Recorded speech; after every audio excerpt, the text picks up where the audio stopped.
అంతేనమ్మా. మానవత్వం మర్చిపోయిన మనుషులకు మాటలు లాభం లేదు, తూటాలు తప్ప అనుకున్నాను. అధికారం చేజిక్కించుకున్న అన్యాయాల్ని అరికట్టడానికి అహింస పనికిరాదు, ఆయుధం తప్ప అనుకున్నాను. అభాగ్యులైన అనేక మంది పేదల కోసం నేను నమ్మిన సిద్ధాంతంతో ముందుకు వెళుతున్న నన్ను నేరస్తుడని ముద్ర వేసి ఇక్కడ బంధించారమ్మా. బాబు, ప్రతి మనిషి గుండె ఒక గుడైతే నువ్వు కొన్ని కోట్ల గుళ్లల్లో కొలువుండే దేవుడు అయ్యావన్నమాట. ఎంతో మంది తల్లులు చెల్లెళ్ళు నిన్ను చూడడానికి వస్తున్నా నీకు దగ్గరగా ఉండే ఇంతకాలం నిన్ను చూడలేని దౌర్భాగ్యరాలనయ్యాను నేను. అలా అనకమ్మా. కావాలనే నీకు కనిపించకూడదనుకున్నాను. అంటే అంటే నేను ఇక్కడే ఉన్నట్టు నీకు తెలుసా బాబు? తెలుసమ్మా. తమ్ముని చూసిన మరుక్షణంలోనే వాడిని గుర్తించాను. నువ్వు వాడి దగ్గరే ఉంటావని ఊహించాను.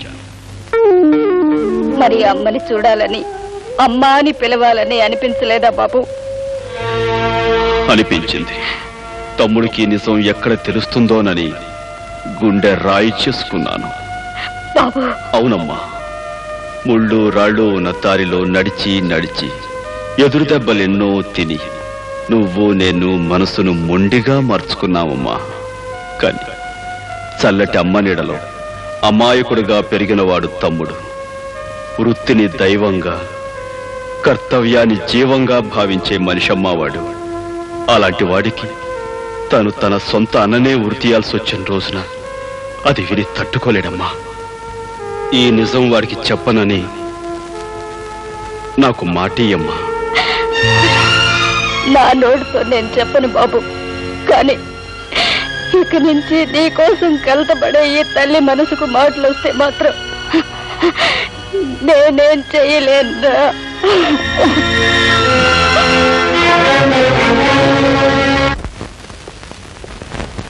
అమ్మా, గండ్రగూడెం చూడటానికి ఈవేళ నువ్వు జైలుకు వచ్చావంట? అవును బాబు, ఈ ఇంటి దీపాన్ని ఆరిపోకుండా కాపాడిన మనిషిని చూడాలనిపించింది. నేను చెప్పాను కదమ్మా, అతనికి నాకు పోలిక ఉన్నాయని. అన్నట్టు ఆ మనిషిని చూసాక నీకేమనిపించింది? దేవుడు గర్భగుడిలో బంధించబడ్డాడనిపించింది. అదేంటమ్మా? అదేరా, నీ ప్రాణం కాపాడినవాడు అంటే నాకు దైవంతో సమానమేగా బాబు. అతని ఆఖరి కోరిక ఏదైనా ఉందేమో తెలుసుకుని తీర్చరాదు? ఉరి తీసే ముందు ఎలాగో అడిగి తీరుస్తారమ్మా. అది చట్టం ఆనవాయితీగా చేసేది. నేను చెప్పేది అతని రుణాన్ని నువ్వు తీర్చుకోవాలనరా. సరేనమ్మా, రేపే వెళ్ళి అడిగి చూస్తాను. కంట్రకొట్లి, నీకేదో తీరాల్సిన కోరుకుందట. నువ్వు తీరుస్తావా? నా ప్రాణం కాపాడి నాకెంతో సహాయం చేసిన వాడివి. నేను ఎలాగో నీ ప్రాణాలు కాపాడలేను. కనీసం నీ కోరికైనా తీరుద్దాం అనుకుంటున్నాను. ఏమిటో చెప్పు. ఇక్కడికి పడమట్న 100 మైళ్ళ దూరంలో కొత్తపల్లి అనే చిన్న ఊరుంది. అక్కడ అమ్మవారి గుడి వీధిలో రంగన్న, లక్ష్మి అనే దంపతులున్నారు. అప్పులు ఇచ్చే ఒక పెద్ద భూస్వామికి వాళ్ళు బాకీ పడ్డారని నిర్దాక్షిణ్యంగా ఆ పేద దంపతులకున్న ఒక్కగానొక్క బిడ్డని బానిసగా తీసుకుపోయాడా భూస్వామి.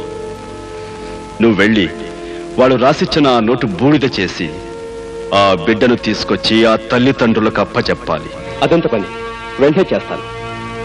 వస్తాను. కానీ ఒక్క షరతు. ఏమిటది? ఆ పని చేయటానికి నువ్వు డబ్బు ఉపయోగించకూడదు, నీ అధికారం ఉపయోగించకూడదు, ఆయుధం ఉపయోగించకూడదు. చెయ్యగలవా? తప్పకుండా చేస్తాను. నాకు ఉరిశిక్ష పడేలోగా నువ్వు ఆ పని చేయాలి. అది విన్న తర్వాతే నేను కన్ను ముయ్యాలి. అంటే వారం రోజుల్లోగా దాన్ని నువ్వు సాధించుకురావాలి. తప్పకుండా నీ కోరిక తీరుస్తాను. వస్తాను. నేను నెల జీతం ఒక్కరు లేకుండా ఆ పిల్లోడి చేతే పనులు చేయించుకుంటుంటాను. ఇది లా పాయింట్. ప్రపంచంలో ఏ కోర్టుకి వెళ్ళినా తిరుగుండదు. వెళ్ళి చూడు కావాలంటే. అడవి మనిషిలాగా, ఆది మానవుళ్లాగా వీళ్ళని బానిసలు చేసి ఈ చిన్నారి చేతుల కష్టంతో సొమ్ము చేసుకుంటావా?